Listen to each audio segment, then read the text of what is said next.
going on, guys? JD from New York here, sick as a motherfucker, and I'm still giving you off the script this weekend right into Wrestlemania 31, man. This is your number one source for all WWE news and rumors right here on YouTube.com, man. With the conclusion tonight of Wrestlemania 31, I will be giving you my expert opinion on everything that went down following WWE's biggest pay-per-view of the year, man. I'm expecting high volumes of traffic coming this way on my channel, and we should definitely hit 25,000 plus this evening with the review of WrestleMania 31, man. Do not go anywhere else for your WWE needs.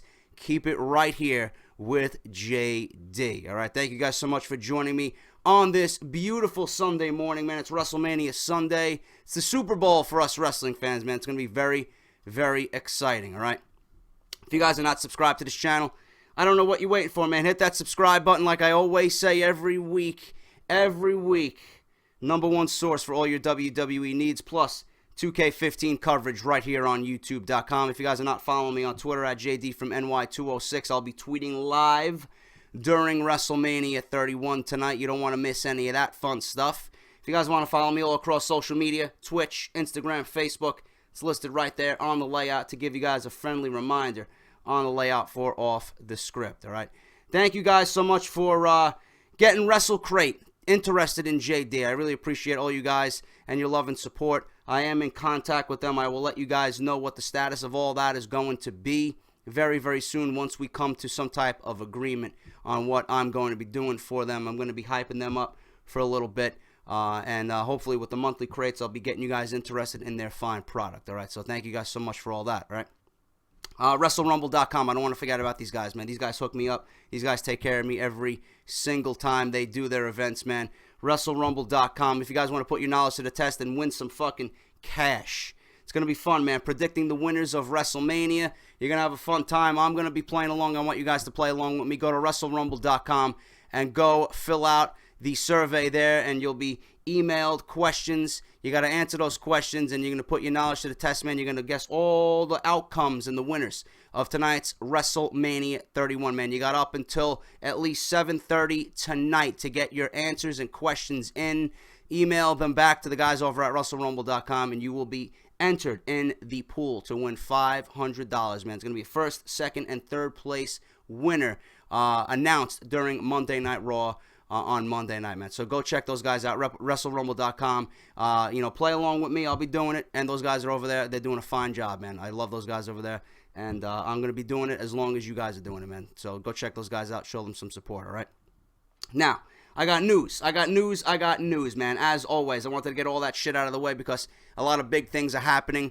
People rely on me to get their product out, and these people have helped me along the way, man. I love helping people out, and that's what we do here on Off the Script. So if you guys don't like my intro, go kiss my ass, all right? Because I know there's going to be some fucking goon in the comments. Oh, JD, your intro is 4 minutes long, man. I don't give a shit. It's my fucking show. It's my podcast.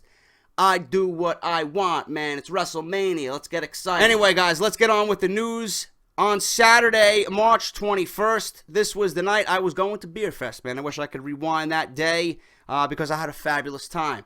Rey Mysterio was a part of a tragic and freak wrestling accident, and I was shocked because you guys were sending me tweets, you guys were sending me news articles, video, etc., and I couldn't really talk about it. I was away. And I really didn't expect something like this to happen while I was away. Otherwise, I would have been all over this. All right? But Mysterio was a part of a tragic and freak wrestling accident resulting in the passing of AAA star El Hijo del Perro Aguayo. Totally fucked up his name, probably. But, like I said, Rey Mysterio was part of this tragic and freak wrestling accident, which resulted in this individual's death, okay? During a match at a show in Tijuana, Mexico, which I was in Tijuana several years ago, man. I drove down to Tijuana when I was in San Diego visiting a friend out there. Had a decent time out there, man. I was terrified for my life, but I had a decent time. All right, that's all I'll say about that one.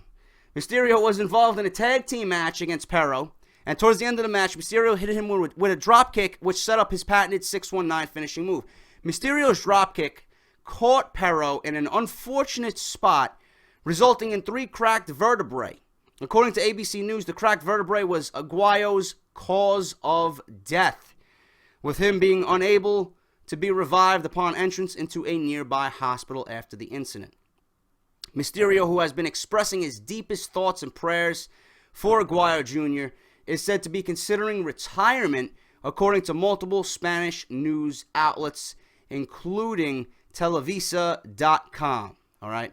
Before the tragedy, Mysterio was just getting started on the next chapter of his wrestling career after leaving WWE. Mysterio officially departed WWE on February 26, quickly signing on with AAA and getting booked for a number of appearances on the independent circuit. Now, I would not blame Rey Mysterio for retiring. This is probably weighing heavy on his mind. He's probably feeling like absolute fucking shit, man. He did not murder anybody. This was a freak accident. He was doing what he's always been doing, and it was just a freak accident, man.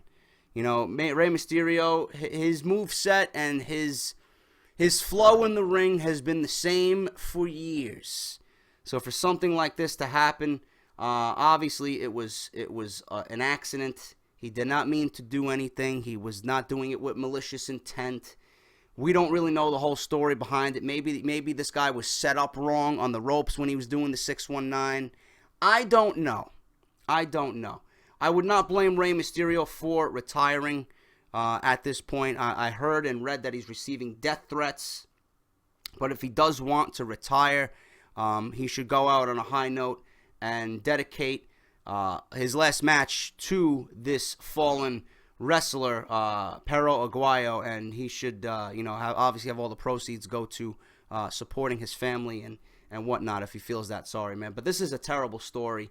I really don't know much, to say on it, and it's been covered left and right by like Sean's View and all these other guys in the YWC. There's really nothing else to cover here, man. But all I wanted to let you guys know is that Rey Mysterio is not feeling right. He's not in a good place right now. And after all this and all the death threats and the news articles and, all the backlash from this news story dating back to last week, he is considering retirement. And like I said, I would not blame him. If I was in his shoes, it would be pretty tough to go back out there and do what he did and do what he does, man. It really is. If he can get over it, God bless him. God bless him. I know he doesn't want to go down that route, but if he does come to a decision about retiring, I would not blame him at all. He really has nothing else to prove. And I will definitely keep you guys updated on if Mysterio really does call it quits after this tragic and freak accident in Tijuana, Mexico, man. Just a sad state of affairs, and my thoughts and prayers go out to all parties involved with that. That's definitely a sad story. Let me know what you guys think about that one down below, all right? Now, more news on Brock Lesnar, man. Brock Lesnar's been a fucking hot topic, been making headlines all across the wrestling world over the last week since he signed with WWE again for another 3 years. He's going to remain with WWE going forward. UFC President Dana White offered his support for Lesnar in an interview just following the announcement on ESPN and understood his decision to re-sign with WWE. In an update from Figure4WrestlingOnline.com, it appears WWE may continue to have big plans for Lesnar even after his WrestleMania bout with Roman Reigns for the WWE Championship. According to the outlet, WWE wishes to turn Lesnar babyface in the future, which I reported twice on Part 1 and Part 2 of Off the Script. The consensus per Dave Meltzer is Lesnar will be portrayed as the mega babyface by the crowd at Levi Stadium at WrestleMania 31 due to the split decisiveness over Roman Reigns. With him re-signing, Dave Meltzer notes that this will allow WWE to move forward with him as a babyface sometime soon. As many have discussed in the past, Lesnar noted and announced he would resign ahead of WrestleMania because he did not want the fans thinking the big event would be the last time he'd be in a WWE ring, and he owed it to them to be transparent, okay? An article published by the Associated Press has revealed details surrounding Brock Lesnar's new 3-year contract with WWE, which will run until March 23rd, 2018. As previously reported, Lesnar announced that he had signed a new deal with the company while appearing on ESPN SportsCenter on March 24th. Lesnar told the Associated Press that he had been training for a return to the Octagon and didn't make the decision to stay in professional wrestling until WWE increased their offer financially. When they presented him with a better offer and a better contract in his eyes on March 23rd backstage during Monday Night Raw, he decided to stay with the company that has employed him the previous 3 years. The current WWE World Heavyweight Champion and Beast Incarnate, I might add, said, and I quote, "The fighter in me wants to continue, but at this stage in my life, it ain't just about me anymore. You put your pride to the side, you hug your wife, and you hug your kids. I'm 37 years old, man, and some days I feel like I'm 80, just with all the things that I've experienced, all the things that I've done. I feel fortunate about it, and it's like, what else can I do? Why go backwards?" Lesnar also goes on to talk about the kind of offer he turned down from UFC to stay in WWE. Listen to this, guys. Saying that they offered him 10 times what he made during his initial run in the promotion. He says, "Lorenzo said to me," and this is Lesnar talking, and I quote, "Can we sharpen our pencil? Can we double it?" That's what Lorenzo said to Brock Lesnar. Lesnar said, "It's not about that, man. I'm calling you to tell you where my heart is, and it's not about the money." And then in the back of my mind, I'm thinking, well, yeah, it's about the money, but I don't have to beat myself up for it. To prepare for another MMA fight, we're talking 16 to 18 weeks of pure hell, and then that cage door shuts, and it's on. The Beast Incarnate will face Roman Reigns at WrestleMania 31, defending the WWE World Heavyweight Championship in the main event. According to previous reports, Lesnar's character will shift soon, possibly as early as March 29th at WrestleMania, and run as a babyface good guy for you layman's out there. And that is very imminent. With 3 years left to go in WWE, a change in persona is likely to happen sooner rather than later. Okay, now, for all you goons out there, I want to reiterate this one more time. Lesnar could have easily went to UFC, man. He could have went to UFC. He did not want to put his body through it. And like I mentioned on part 1 and part 2, and in my Behind the Mic, if you guys missed all that shit, links are down below. Please go and check them out, all right? Show some support. Lesnar didn't want to do it for the money. Clearly, he said that. Money's important to him. Money's important to everybody. If you're going to tell me money's not important, you're a fucking bullshit artist, man. Fuck you, all right? Lesnar did this and made a decision based on his family. Sable didn't want him to do it. Rena, she didn't want him to do it, okay? His kids, I'm sure, had a fucking say in it, right? He didn't want to, see his kids in the fucking crowd. He didn't want them watching his dad, their dad get beat up in a fucking cage, locked behind a door, this and that, all right? He didn't want to put his body through that physical training and the fucking brutality that happens in the ring. Obviously, WWE's schedule is a lot easier. The training is a lot easier. He doesn't like being on the road. He doesn't like this and that. Brock Lesnar is very specific in what he wants to do, okay?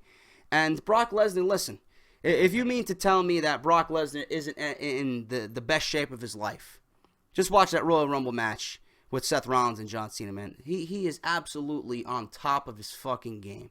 This is where he belongs, man. He loves being WWE champion. He loves being on top. Why would you want to go to UFC and do what they do and not reap the benefits from it, man? He's sitting on top of the world right now. Why would you want anything else? So Vince McMahon made him an offer. He stayed.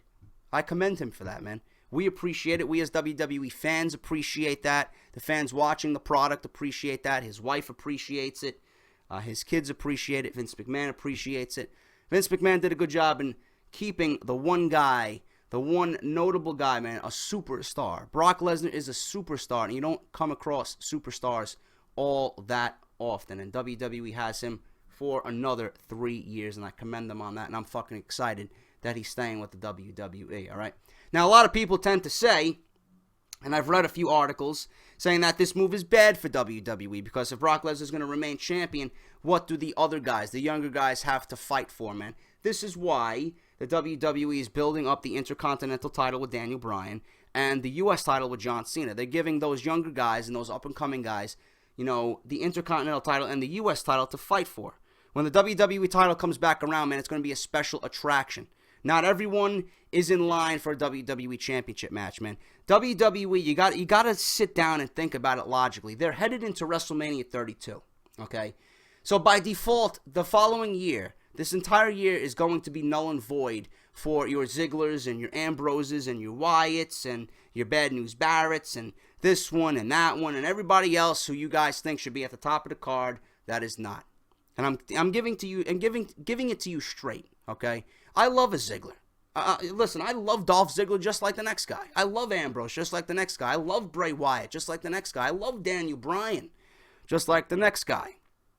But you got to think about it business-wise. You got to think about it logically. WWE needs to fill 105,000 people inside AT&T Stadium. They are going to go with what sells. WWE has failed to create new stars and failed to create, fan interaction and fan investment in these characters, man. Yes, we love them, but not everybody loves them.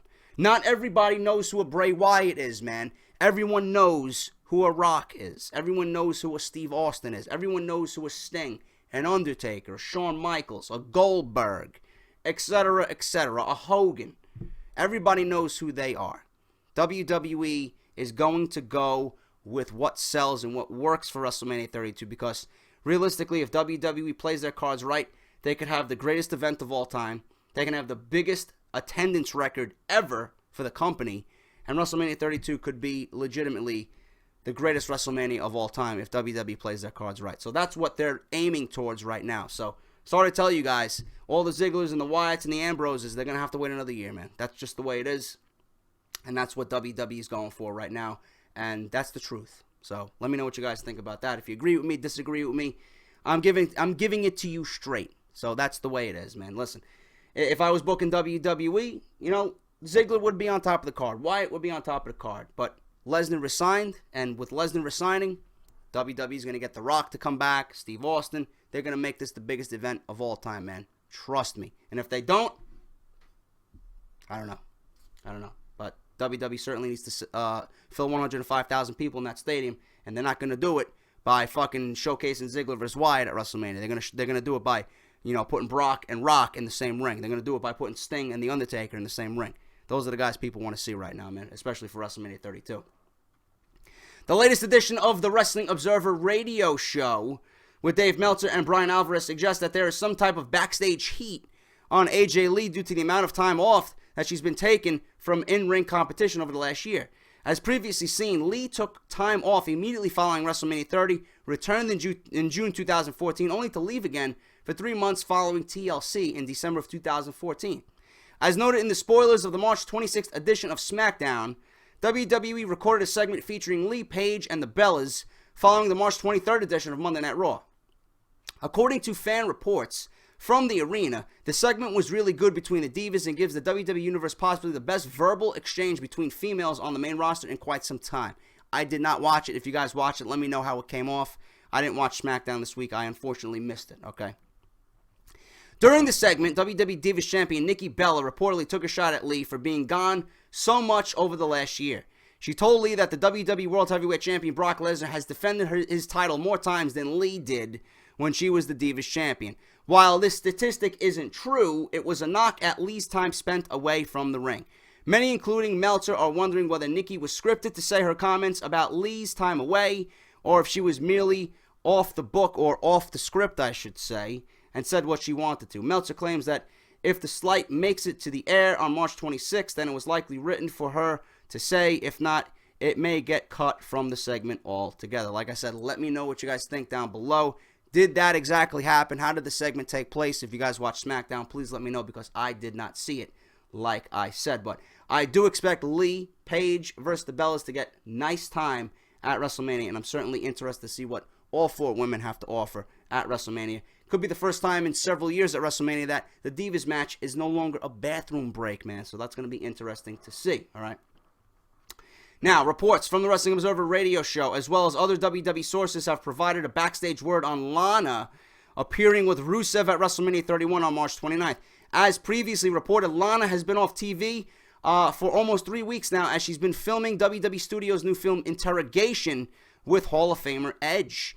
Apparently, the buzz backstage during the March 23rd edition of Monday Night Raw was that Lana is scheduled to be appearing at WrestleMania 31 with United States Champion Rusev, even though the on-screen storyline has been teased that Rusev is not happy with her due to her granting John Cena the title match on March 29th. Rusev's anger has been the storyline culprit as to why Lana has been missing.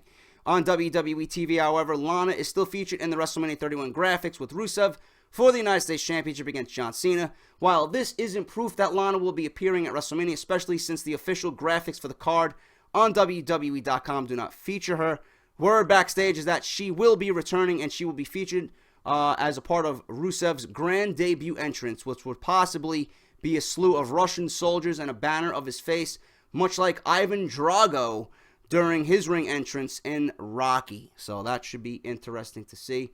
Lana back with Rusev is always a great thing to see, okay? At WrestleMania 31 on March 29th at Levi Stadium in Santa Clara, WWE COO Triple H will battle Sting in one of the main attractions of the evening.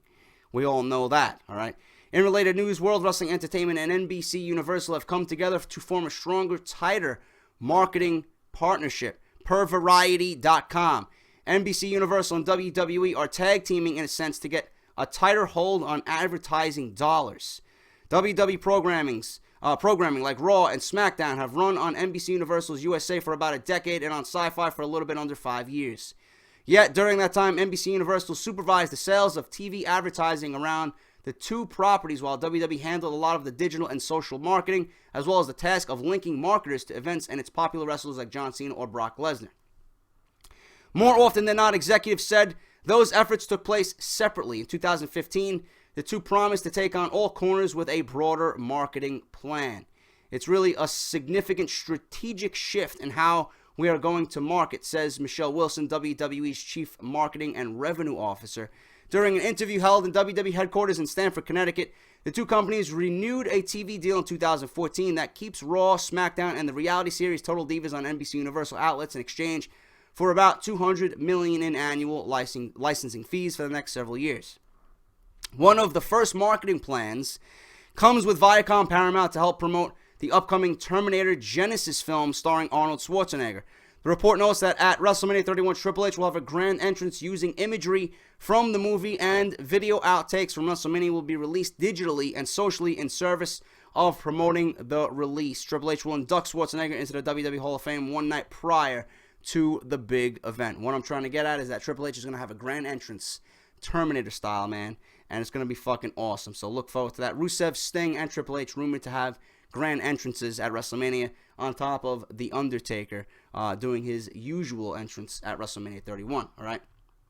And finally, guys, news on the Intercontinental title battle ladder match, not the Battle Royal. The Intercontinental title ladder match at WrestleMania to end this week's Off the Script before WrestleMania 31 tonight. The latest edition of the Wrestling Observer newsletter has provided backstage news on post-WrestleMania feuds for WWE champions as they move forward following the event. The report claims to know what's next for WWE World Heavyweight Champion Brock Lesnar, United States Champion Rusev, Intercontinental Champion Bad News Barrett as of right now, okay? Now, Dave Meltzer from the Wrestling Observer newsletter states that WWE has planned all along to do Roman Reigns versus Seth Rollins for the WWE World Heavyweight Championship in the upcoming months following WrestleMania 31. Whether this means Reigns defeats Lesnar at the event and stands tall as champion at the end of the night, or if Rollins cashes in his Money in the Bank briefcase following Reigns' victory, or Lesnar's victory to steal the title from them. Regardless, Reigns versus Rollins for the strap has been planned for some time. While Lesnar resigning to the WWE may change plans, as cards and finishes are always subject to change up until the final bell, Reigns versus Rollins is likely the next program to feature the WWE World Heavyweight Championship. As previously reported, John Cena is slated to continue to work with Rusev in a program tethering to the United States Championship. Cena will likely take the strap off of Rusev at WrestleMania 31, only to lose it back to the Bulgarian Brute either the following night on Raw or in April at Extreme Rules. The latter is probably the more likely option. What sense does that make, man? Why are you even going to defeat Rusev if you're only going to give him the title back? Makes no fucking sense whatsoever, man. And I went on and on about this. Rusev should remain undefeated, but I understand why WWE would give the United States title to John Cena, okay? Daniel Bryan is the favorite to win the Intercontinental Championship at the ladder match at WrestleMania, as previously reported. However, Barrett could retain his title, or Dolph Ziggler could pull down the belt, and the outcome would still lead to the next IC title feud. WWE has reportedly discussed having a triple threat match for the IC Championship at Extreme Rules between Bryan, Ziggler, and Barrett. Moving forward from this feud will be a program just between Bryan and Ziggler. So there you have it, guys. A lot of interesting news going forward for all major championships in WWE. The one that I'm looking forward to, Ziggler and Bryan fighting over that Intercontinental title, man. That should be fucking epic as always, concluding at SummerSlam 2015 in Brooklyn, New York. That is Off the Script, guys. Thank you so much for watching and joining me this WrestleMania weekend. WrestleMania is going to be off the charts. I'm going to be reviewing it immediately following the pay-per-view on the WWE Network. Remember to tune in to this channel tonight on YouTube.com for my WrestleMania 31 review and results, man. It's going to be a big night. We're going to hit 25,000. I'm going to be fucking celebrating and giving you guys my opinions on what happened during tonight's massive pay-per-view. If you guys want more additional wrestling content, Joe Cronin's going to be reviewing WrestleMania after the pay-per-view goes off the air. Go check him out, YouTube and his Twitter link down below. Justin LaBar, Josh Eisenberg, and Brian Gulish, Chairshot Reality at WrestleZone.com. Go check those guys out. And everything that I mentioned in the beginning of this video, man, WrestleRumble.com, WrestleCrates on Twitter, and everything else that I mentioned, man. Go check out my WWE 2K simulation for WrestleMania 31. See how my simulation matches compare to the real life thing tonight, man. If you guys want to check all that shit out, link is down below, or links, I should say, down below in the description. That's it, guys. I'm out. I'm going to enjoy myself today. I'm off from work, and it's WrestleMania tonight, man. So tweet with me live during WrestleMania at JD from NY206. If you're not subscribed here, man, hit that fucking subscribe button and be a part of Team JD. I'll see you guys tonight on Twitter for WrestleMania 31, and then for the review immediately following my pay-per-view, guys. Until then, take care. This is JD. Thank you for watching, and I'll see you guys tonight for WrestleMania. I'll talk to you guys later.